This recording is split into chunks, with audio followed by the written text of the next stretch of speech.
Welcome to Sweet Life Beat Life. We hope this video helps. You start by confirming your carrier and data. That prevents surprises. Once done, open Settings and go to Cellular or directly to Personal Hotspot to begin. Make sure mobile data is enabled first, then tap Personal Hotspot and set a strong Wi-Fi password. This secures connections. Toggle Allow others to join on so devices can see your hotspot. You're creating the connection source. Keep the screen visible until paired, because some devices require approval to join.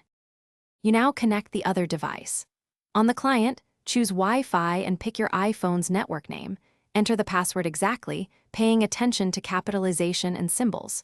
Once connected, check the status bar or settings on your iPhone to confirm one or more devices are joined. If speed or stability matters, use a lightning cable for USB tethering or pair via Bluetooth for lower power use.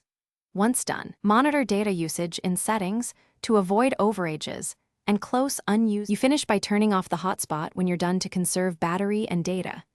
If a device can't join, first toggle the hotspot off and on, then restart both devices and try again. Often that clears temporary glitches. Make sure Personal Hotspot shows the correct password and that client device Wi-Fi is enabled. If problems persist, reset network settings on your iPhone. That clears old profiles and usually fixes stubborn pairing issues. Just remember it removes saved Wi-Fi networks. Thanks for watching. Consider subscribing if we helped you.